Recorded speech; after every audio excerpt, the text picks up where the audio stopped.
दोस्तों, एक कहानी पेश कर रहा हूँ आपके लिए। एक लड़का लड़की दोनों प्यार मोहब्बत करते थे। प्यार मोहब्बत करते करते उन्होंने क्या है, लव मैरिज करने के लिए तैयार हो गए। उधर माँ बाप ने उनके कहा कि ये ऐसा मत करो। बाप उसके बाद खिलाफ हो गए। जब खिलाफ हो गए तो माँ ने समझाया कि कोई बात नहीं, करना ही नहीं है, रहना ही नहीं है, तो आप इस चक्कर में मत पड़ो। बोले ठीक है। बाप मान गए, उन्होंने कर लिया।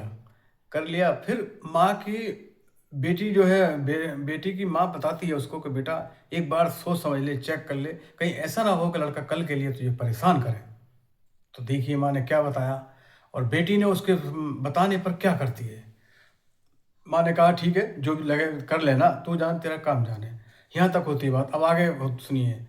जब शादी होके आती है तो बेटी ने क्या काम करा, पहले ये दूसरे दिन के लिए लड़के के पैर पे थूक देती है। पैर पे थूका तो लड़के ने क्या काम करा, रुमाल निकाल कर उसको साफ कर लिया। साफ कर लिया, उसके बाद में लड़की जब वो चला गया लड़का एक तरफ, लड़की मुस्कुराई, बोले उसने तो कुछ नहीं कहा, इसका मतलब ठीक है। वो लड़की इसने बताया फिर अपनी माँ को कि ऐसे से बात है। बोले ठीक है, करो।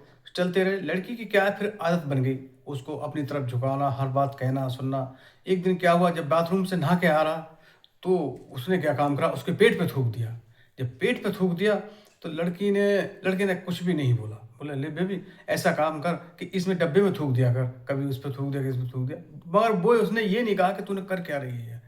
दूसरे दिन कुछ चलता रहा। उसके बाद लड़की जिस चीज़ को कह करे वो उसको करना, जिसको मना करे उसको रोकना। जहाँ भी कहीं जाना हो, बहन के यहाँ, किसी के यहाँ, तो वो कहती वहाँ मत जा, मैं जहाँ कहूँ तू वहाँ जा।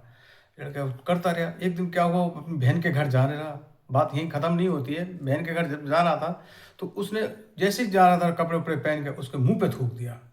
जब मुंह पे थूका तो उसको बिगाड़नी थी, वो बिना मर्जी के जा रहा था इसलिए। तो लड़के ने कहा, मारने को उसको लिया तो लड़की ने फट से हाथ पकड़ लिया। हाथ पकड़ के बोली तेरे क्या बस की बात है, और तू कैसे मार सकता है मुझे। फिर तू तड़ाक पे बात आ गई, मेरे बाप को जानता है कैसा है, मेरा मामा कैसा है, इस तरीके के रिश्तेदारों के नाम गिनाए। फिर उसने कहा, उसके माँ बाप देख रहे खड़े हो गए। अब माँ बाप कैसे कहें, क्योंकि तुम्हारी मर्जी की शादी थी दोनों की, तुमने दोनों ने अपने काम करा। अब तुम्हारी नहीं बननी, सहमति ना सहमति की तुम जान सकते हो अपना। फिर उसने क्या काम करा, उसके माँ को बुलाया, माँ को बाप को सबको बुला के कहा कि देखो ऐसा है। फिर लड़के की समझ में आई कि अब हम इसको नहीं रखेंगे। तो दोस्तों, उन्होंने अगर ऐसा माँ समझाती, अगर ये बात कहती कि बेटा कल को ऐसी कोई बात नहीं आए, ताकि घर तुम्हारा घर बिगड़े। कभी कभी ऐसा होता है कि समझ आना सही भी हो जाता है, कभी कभी ऐसा होता है कि गलत भी हो जाता है। तो दोस्तों, उनका छूट जाता है, अलग अलग हो जाते हैं। तो दोस्तों, कभी ऐसा नहीं करना चाहिए, और सही सुझाव देना चाहिए और लेना चाहिए ताकि घर बना रहे। लाइक करें, सब्सक्राइब करें।